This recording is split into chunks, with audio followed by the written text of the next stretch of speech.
Hello మామ, welcome back to one more vlog. ఈ రోజు వ్లాగ్ ఏందనంటే ఇన్వెస్ట్మెంట్లో ఫినాన్స్ రిలేటెడ్గా ఎలాంటి స్కిల్స్ మీకు కావాలి, అట్ ద సేమ్ టైమ్ రావాలి అని అంటే ఎలాంటి ఆప్షన్స్ ఉంటాయి, at the same time A kind of certification చేయాలి అన్ని ఈ వీడియోలో క్లియర్గా చెప్తాను. అట్ ద సేమ్ టైం నేను చేసే ప్రజెంట్ జాబ్ ఏంటి, నాకు ఎలా వచ్చింది, నేను కాంట్రాక్ట్ నుండి ఫుల్ టైంకి ఎలా కన్వర్ట్ అయ్యాను అన్ని క్లియర్గా చెప్తాను. లాస్ట్ వరకు చూడండి. మీరు ఫస్ట్ టైం నా ఛానల్కి వచ్చుంటే do like, share, comment, subscribe to Vinay ఇంట్రాబుల్. సో నేను ఫినాన్స్ నుండి ఇన్వెస్ట్మెంట్స్కి ఎలా టర్న్ అయ్యాను అని అంటే, నాకు ఇండియాలో ఉన్నప్పుడు ఫినాన్స్ నాలెడ్జ్ గట్టిగా ఉండే. ఈ యూఎస్కి వచ్చాక నాకు అర్థమైంది ఏంటి అని అంటే, ఫినాన్స్లో చాలా ఆటోమేషన్ జరుగుతుండడం వల్ల ఏమవుతుందంటే రోల్స్ అనేవి చాలా తగ్గిపోతున్నాయి. సో ఇన్వెస్ట్మెంట్ రిలేటెడ్గా నేను చాలా మందితో మాట్లాడాను. అండ్ వ్యాన్గార్డ్లోనే హెడ్స్, డైరెక్టర్స్ చాలా మందితో మాట్లాడితే వాళ్ళు నాకు ఇన్సైట్స్ ఇచ్చినప్పుడు ఎట్లా చెప్పారు అంటే, ఇన్వెస్ట్మెంట్ పాత్వే ఇది మోర్ కైండ్ ఆఫ్ అనాలిసిస్ మీద డిపెండ్ అయి ఉంటుంది. ఇన్వెస్ట్మెంట్స్ ఎలా అనలైజ్ చేయాలి, దేంట్లో పెట్టాలి, ఏ అడిగితే ఇస్తుంది అలా అని చెప్పి అది యాక్యురేట్గా ఉండదు. కానీ నువ్వు ఒక అడ్వైజర్గా నువ్వు సజెస్ట్ చేయాలి అని అంటే ఎలాంటి కైండ్ ఆఫ్ సజెషన్స్ చేయాలి, అవన్నీ నువ్వు లాంగ్ టర్మ్లో ఎలాంటి కైండ్ ఆఫ్ ఇన్వెస్ట్మెంట్స్ అన్ని కన్సిడరేషన్ చేసుకొని నువ్వు చేయాలి. సో ఈ పార్ట్ ఏదైతే ఉందో ఇంట్రెస్టింగ్ అనిపిస్తుంది అనమాట నాకు. లాంగ్ టర్మ్ కెరియర్ ఉంటుంది, ఎలాంటి ప్రాబ్లం ఉండదు, జాబ్ రిస్క్ తక్కువ ఉంటుంది, డబ్బులు వైజ్గా ఎక్కువ వస్తుంది. ఆ ఒక్క రీజన్తోనే ఇన్వెస్ట్మెంట్ సైడ్ వచ్చాను. అండ్ నాకు పెద్ద స్కిల్స్ లేవు, టెక్నికల్ స్కిల్స్, అది కూడా one of the main reason అనమాట.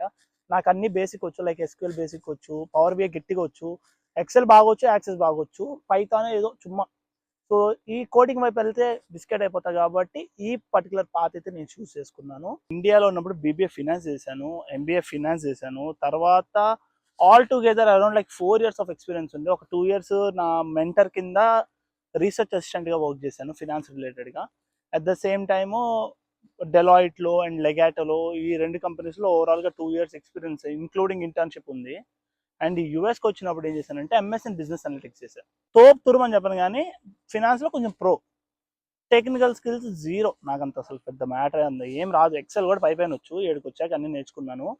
ఈ ఎంఎస్ ఇన్ బిజినెస్ అనలిటిక్స్ చేసిన తర్వాత నేను eventually data analyst, business analyst jobs apply చేస్తుంటే నాకు కాల్స్ ఏం రావట్లేదు. అట్ ద సేమ్ టైం ఒక కాల్ వచ్చినా కూడా ఇంటర్వ్యూ చాలా కష్టంగా ఉండే. నేను అనుకున్నా, అరే ఇవన్నీ వద్దు, నాకు వచ్చిన ఫీల్డ్తో బిజినెస్ అనలిటిక్స్ కంబైన్ అయ్యే జాబ్స్ ఏవైతే ఉన్నాయో వాటికి ట్రై చేద్దామని చెప్పి నా అడ్వైజర్తో మాట్లాడాను. నబీల్ తమీమి అని ఉంటాడు, నా అడ్వైజర్తో మాట్లాడాను. ఇట్లా చేయొచ్చా అంటే చేయొచ్చు అన్నాడు. సో నీ చేసే జాబ్ నీ మాస్టర్స్కి రిలవెంట్ అవ్వాలి అని అన్నాడు. సో రిలవెంట్ అవ్వాలి కదా, రిలవెన్స్ ఉండేలా చూపించుకుందాము, అలాంటి జాబ్స్ అప్లై చేద్దామని చెప్పి ఫినాన్షియల్ అనలిస్టులు, బిజినెస్ అనలిస్ట్ కూడా కాకుండా completely finance related, investment analyst కానీ, ఫినాన్షియల్ అనలిస్ట్ కానీ, ఇలాంటి కైండ్ ఆఫ్ జాబ్స్కి అప్లై చేశాను. సో అట్లా ఎవెన్చువల్లీ నేను ఎవ్రీడే అప్లై చేస్తూ ఉన్నాను. నాకు ఫినాన్స్కి ఒక రెజ్యూమ్ పెట్టుకున్నాను, ఇన్వెస్ట్మెంట్కి ఒక రెజ్యూమ్ పెట్టుకున్నాను, బిజినెస్ అనలిస్ట్కి ఒక రెజ్యూమ్ పెట్టుకున్నాను. Total 3 resumes for three related jobs అనమాట. ఆ 3 resumes పెట్టుకొని అన్నిటికీ ట్రై చేశాను. ఫైనల్లీ 2 jobs వచ్చాయి. 2 jobs ఎట్లా వచ్చాయి అని అంటే ఈజీ అప్లై మీద వచ్చింది. నేనేమి ఫుల్ అప్లై అయితే చేయలేదు. ఫిబ్రవరిలో స్టార్ట్ చేశాను, మే 18th గ్రాడ్యుయేషన్ అయితే ఫెబ్లో స్టార్ట్ చేశాను. ఎగ్జాక్ట్లీ మే 18th కల్లా నేను ఇంటర్వ్యూస్ ఇచ్చేసేసి జాబ్ కూడా సెట్ అయిపోయింది అనమాట. అప్పటికే నాకు బ్యాక్గ్రౌండ్ వెరిఫికేషన్ జరుగుతూ ఉండే. నా ఓపీటీ స్టార్ట్ డేట్ కొంచెం లేట్ ఉండేసరికి దానివల్ల లేటర్ డేట్లో జాయిన్ అవ్వాల్సి వచ్చింది, ఒక 1 month తర్వాత. సో ఇక్కడ ఏంది అని అంటే, లెట్సే నా జాబ్ ఫస్ట్ థింగ్ ఇప్పుడు నేను చేసేది ఏంటంటే, వ్యాన్గార్డ్లో పర్సనల్ ఇన్వెస్టార్ టీంలో పర్టికులర్గా డెలివరింగ్ ఫామ్ అని ఒకటి ఉంటుంది. కంప్లీట్లీ అవుట్ గోయింగ్ ట్రాన్స్ఫర్స్ అనేది అనమాట ఆ టీము. వ్యాన్గార్డ్లో ఏదైతే క్లయింట్స్ ఉంటారో ఈ క్లయింట్స్ వ్యాన్గార్డ్ నుండి వెళ్ళిపోతున్నప్పుడు వీళ్ళ ఫండ్స్ అయితే ఏమి, సెక్యూరిటీస్ అయితే ఏమి, మ్యూచువల్ ఫండ్స్ అయితే ఏమి, ఈటీఎఫ్స్ అయితే ఏమి, ఏదైతే what ever different kinds of accounts ఉంటాయి. లైక్ ఇండివిజువల్ అని, జాయింట్ అని, ట్రస్ట్ అని, లైక్ ఐఆర్ఏస్, 401k, ఇలాంటి డిఫరెంట్ కైండ్స్ ఆఫ్ అకౌంట్స్ ఉంటాయి. ఈ అకౌంట్స్ అన్నిటి మీద వర్క్ చేస్తాను. At the same time data analysis only power BI మీద చేస్తాను అనమాట. ఎస్క్యూఎల్ లిటిల్ బిట్ వాడతాను. మెయిన్గా యూజ్ చేసే టూల్ ఏంటంటే 2 డేటాబేస్లు ఉంటాయి ఇంటర్నల్వి, ఆ పేర్లు చెప్పకూడదు అందుకే చెప్పట్లేదు. At the same time Thomson One wealth management tool ఉంటుంది. ఇది ఖచ్చితంగా నేర్చుకోండి, ఖచ్చితంగా యూజ్ అవుతుంది. ఇది నాకు ఇక్కడికి వచ్చాక నాకు వాళ్ళు ట్రైనింగ్ ఇచ్చి నేర్పించారనమాట. ఆ Thomson One wealth management literally మీరు ఇండియాలో నిఫ్టీ ఇవన్నీ చూస్తారు చూడు, స్టాక్ మార్కెట్ ఎలా అయితే ఉంటుందో ఒక పిక్చర్లో, థామ్సన్ వన్లో అలానే ఉంటుంది. ఇవన్నీ కాంబినేషన్తో వర్క్ చేస్తాను అనమాట. Mostly involved in like $1 billion clients, ఇలాంటి వాటిల్లోనే ఇన్వాల్వ్ అవుతాను నేను. వాళ్ళ రిలేటెడ్ ఫండ్స్ అవన్నీ చూస్తూ ఉంటాను అనమాట. జస్ట్ దట్ మనం చిన్న మిస్టేక్ చేసినా కూడా నేను చేసే జాబ్లో మిలియన్స్ బిలియన్స్ ఎంతో లాస్ వస్తుంది. రీసెంట్లీ నా టీంలో ఒకడు వర్క్ చేశాడు. వాడి వల్ల ఒక్క పర్సన్ వల్ల కరెక్ట్ ఒక క్లిక్ కొట్టడం వల్ల $400 million వెళ్ళిపోయినాయి. దాన్ని రీక్లెయిమ్ చేయడానికి మా మేనేజర్కి పడ్డ టార్చర్ మామూలు టార్చర్ కాదు. వాడు ఫుల్ టైం అయిపోయేసరికి ఫైర్ చేయలేదు, కానీ కాంట్రాక్ట్ అంటే పక్కా ఫైర్ చేసేస్తుండే. అంతగానం అంటే లైక్ కోర్ టీమ్ అనమాట. కొంచెం మొత్తం ఫండ్స్ మీద మనీ మీద డిపెండ్ అయి ఉంటుంది ప్రతి ఒక్కటి. నువ్వు ఏది చేసినా కూడా పెద్ద ఇబ్బంది అవుతుంది. ఈ డేటా అనాలిసిస్ పార్ట్ అనేది కొంచెం మరీ ఎక్కువ ఉండదు, తక్కువ ఉండదు, మీడియంగా ఉంటుంది. More kind of finance related జాబే అనమాట. మొత్తం investment, purely investment related job. అంటే మీరు ఇన్వెస్ట్మెంట్ రిలేటెడ్గా జాబ్ తెచ్చుకోవాలి అని అంటే ఎస్పెషల్లీ లైక్ వ్యాన్గార్డ్లో పర్టికులర్గా ట్రై చేసే పని అయితే, వ్యాన్గార్డ్లో right the moment they are not hiring any international visa holders. Like F1 అవ్వచ్చు, H1 అవ్వచ్చు, ఎవరిని హైర్ చేసుకోవట్లా. Only green card or citizenship ఉంటేనే హైర్ చేసుకుంటున్నారు. నాకు ఎలా వచ్చిందిరా ఊడాలంటే లక్, ఇంత లక్ మీద నడిచింది అనమాట. With in 1.5 months full time అయింది. అది పెద్ద లక్. మీరు ట్రై చేయాలంటే కన్సల్టెన్సీస్ లైక్ వెండర్స్ ఉంటారు, ర్యాన్స్టెడ్ అని, ఎడ్టెక్ అని, ఇట్లా ఉంటాయి. వీళ్ళ నుంచి మీరు రావచ్చు C2Cగా. మీకు లోపలికి వచ్చాక నీ మీద డిపెండెన్సీ, నీ స్కిల్స్ బేస్ చేసుకొని, నీ రిక్వైర్మెంట్ బేస్ చేసుకొని వాళ్ళు ఫుల్ టైం చేయాలా లేదా అనేది డిసైడ్ చేస్తారు. నా టైంలో బాగా రిక్వైర్మెంట్ ఉండే ఆ పర్టికులర్ రోల్కి ఆ పర్టికులర్ ఒక పర్సన్ కావాలి, ఎక్స్పీరియన్స్డ్ ఉండాలి. ఫినాన్స్ రిలేటెడ్ ఎక్స్పీరియన్స్ ఉన్నా పర్లేదు, నేను ట్రైన్ చేసుకుంటామంటే అప్పుడు నా మేనేజర్ నన్ను రిఫర్ చేసి నన్ను ఫుల్ టైమ్గా వేరే టీంలోకి పుష్ చేస్తుండే. సో మీరు ఇన్వెస్ట్మెంట్లో జాబ్ తెచ్చుకోవాలి అని అంటే దెర్ ఆర్ ఫ్యూ కోర్సెస్. మీకు ఫస్ట్ థింగ్ ఇన్వెస్ట్మెంట్లో బేసిక్ అసలుకి ఏంటి అని తెలుసుకోవాలంటే SIE ఒక ఎగ్జామ్ ఉంటుంది. అది రాయకపోయినా పర్లేదు, ప్రిపేర్ అవ్వండి. At the same time FINRA వాటిది సిరీస్ లైసెన్సెస్ అని ఉంటాయి. సిరీస్ 7 అవ్వచ్చు, 66 అవ్వచ్చు, 65 అవ్వచ్చు, 64 అవ్వచ్చు, 27 అని, ఇట్లా చాలా ఉంటాయి. ఎన్ని ఉంటాయి అన్ని ఉంటాయి. నువ్వు ఏ పర్టికులర్ ఫీల్డ్లోకి వెళ్దాం అనుకుంటున్నావు, లెట్స్ ఏ పర్సనల్ ఇన్వెస్టర్లోకి వెళ్దాం అనుకుంటున్నావు, సో నీకు ఖచ్చితంగా కావాల్సింది ఏంటంటే సిరీస్ 7 అనమాట. ఇట్లా ఒక్కొక్క దానికి ఒక్కొక్కటి ఉంటుంది అనమాట.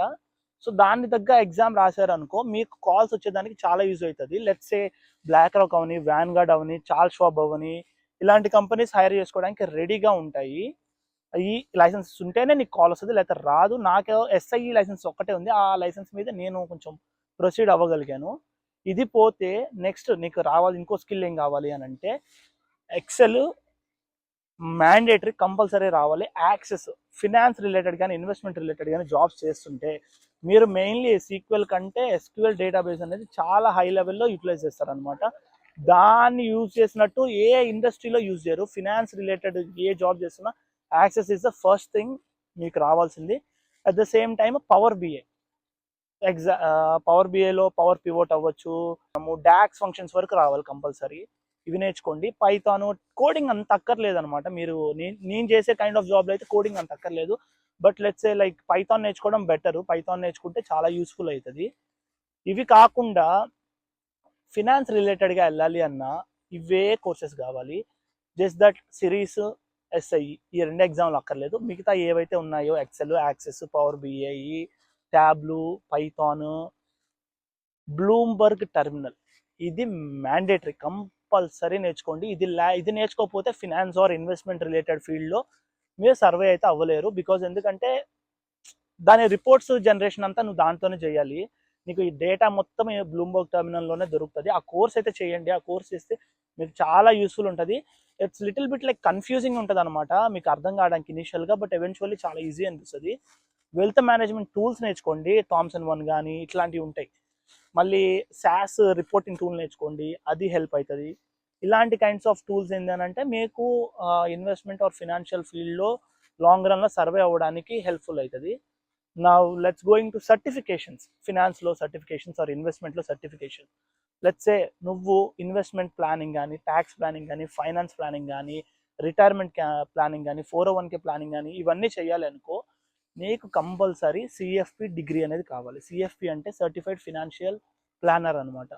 ఇది దగ్గర ఒక $5,000 దాకా ఖర్చు అవుతుంది. ఈ ఎగ్జామ్ ఉందనుకో నీకు స్టార్టింగ్ శాలరీ 100,000 to 150,000 ఉంటుంది. ఇది కాకుండా ఇంకొక 2 సర్టిఫికేషన్స్ ఉంటాయి. ఇంకోటి ఏంటంటే CFA, చార్టెడ్ ఫినాన్షియల్ అనలిస్ట్ అనమాట. దీనికి ఏంది అని అంటే more kind of like investment analyst కానీ, ఇన్వెస్ట్మెంట్ డేటా అనలిస్ట్ కానీ, or else financial planning analyst కానీ, డెరివేటివ్స్ అనలిస్ట్ కానీ, ఇలాంటి కైండ్ ఆఫ్ జాబ్స్ అనేవి ఉంటాయి. చాలా బాగుంటుంది. సిఎఫ్ఏలో మీకు చాలా గ్రోత్ ఉంటుంది. శాలరీ 150 కూడా కాదు, మోర్ దెన్ 150తోనే ఉంటుంది శాలరీ స్టార్టింగే. జస్ట్ లైక్ ఒక 3 years ఆఫ్ ఎక్స్పీరియన్స్ ఉందనుకో, సిఎఫ్ఏ చేశారనుకో, దాంట్లో 3 levels ఉంటాయి. క్లియర్ చేసుకుంటూ వెళ్ళారంటే నిన్న ఆపేటోడే ఎవడు ఉండడు, అంత బాగుంటుంది. Next FRM, financial risk management. ఈ ఎగ్జామ్ ఏంటి అని అంటే mainly focusing on risk, market risk కానీ, లేదా ఫైనాన్షియల్ రిస్క్ కానీ, కంపెనీలో ఫ్రాడ్యులెంట్ రిస్క్లు ఏమైనా ఉంటా ఫినాన్స్ రిలేటెడ్గా, వీటి మీద వర్క్ చేసే జాబ్స్ కోసము ఎఫ్ఆర్ఎం రాయాలి. ఈ 2 levels ఉంటాయి. ఈ 2 levels రాయడానికి కూడా అప్రాక్సిమేట్లీ మీకు $5,000 దాకా ఖర్చు అవుతుంది. అంటే లైక్ ప్రిపరేషన్ అవ్వచ్చు, ఎగ్జామ్ అయితే కానీ. ఈ 3 ఎగ్జామ్స్లో మీరు ఈజీగా ఏమైనా క్రాక్ చేయగలరు అని అంటే అది సిఎఫ్పి ఫస్ట్ వస్తుంది, తర్వాత ఎఫ్ఆర్ఎం వస్తుంది, తర్వాత సిఎఫ్ఏ వస్తుంది. Because CFA is very very very very hard అనమాట. నువ్వు సిఎఫ్ఏ లెవెల్ 2 దాటావు అని అంటే ఇంకా నేను ఎవడు ఆపలేడు. లెవెల్ 3 కూడా అక్కర్లేదు, లెవెల్ 2 వరకు చాలు. లెవెల్ 2 చేస్తేనే ఇంకా అసలు తోపు తురుమన్నట్టు. అట్లా సిఎఫ్పి ఏంటి అని అంటే ఇన్వెస్ట్మెంట్లోకి ఎంటర్ అవ్వడానికి ఈజీ వే అనమాట. సారీ, సిఎఫ్పి ఎగ్జామ్ ఏంటంటే ఇన్వెస్ట్మెంట్స్లోకి ఎంటర్ అవ్వడానికి చాలా ఈజీ పాత్ అనమాట. And series 7 SI, series 65 or 66, ఈ 4 ఎగ్జామ్స్ ఉన్నాయంటే ఇన్వెస్ట్మెంట్ అనలిస్ట్ కానీ, ఇన్వెస్ట్మెంట్ డేటా అనలిస్ట్ కానీ, ఆర్ ఎల్స్ పోర్ట్ఫోలియో అనలిస్ట్ కానీ, ఇలాంటి కైండ్ ఆఫ్ రోల్స్ అనేవి వస్తాయి.